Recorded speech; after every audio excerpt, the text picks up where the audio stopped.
이렇게 정부의 거듭된 해명에 그럼 올해 수능이 쉽게 바뀐다는 건지 아닌지 궁금하다는 분들 많습니다. 교육부 취재기자와 자세히 짚어보겠습니다. 한시경 기자, 윤 대통령이 언급한 킬러 문항이 뭔지부터 좀 짚고 갈까요? 네, 변별력을 주기 위해서 아주 어렵게 만든 문제입니다. 네. 정답 비율이 5에서 10% 정도인데요.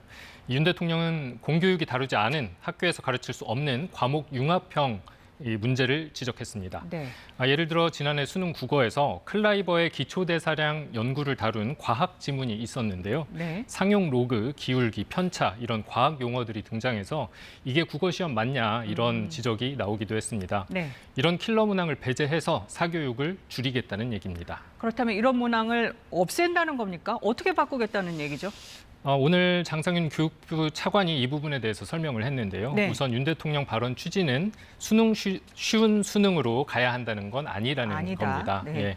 어려운 문제라고 해도 학생들이 학교 교육 과정에서 배우는 범위 안에서 출제되고 충분히 대비할 수 있도록 해야 된다고 설명을 했는데요. 네. 난이도 조정이 아니라 교육 과정 안에서 출제할 것을 강조한 겁니다. 하지만 6월 모의고사에서 구체적으로 어떤 문항이 교육 과정을 벗어났는지를 묻자 이에 대해서는 언급하지 않았습니다.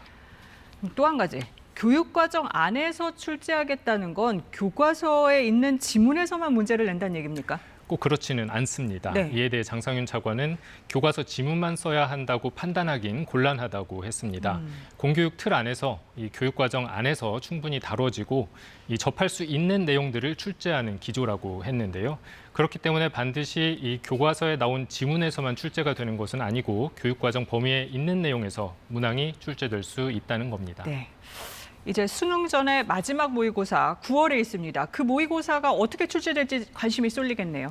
네, 오늘 교육부 설명에도 어떤 문제가 공정한 수능에 부합하는 건지 구체적으로는 나오지 않았습니다. 결국 9월 6일에 치러지는 다음 모의고사를 봐야 이 난이도나 경향을 알 수 있을 것 같은데요. 네. 근데 문제는 이때는 수능을 불과 2달 앞둔 시점이거든요. 그렇죠. 지금부터 9월까지 또 9월에서 11월 수능까지 학생과 학부모들의 고심은 계속될 것으로 보입니다. 네, 한시경 기자 잘 들었습니다.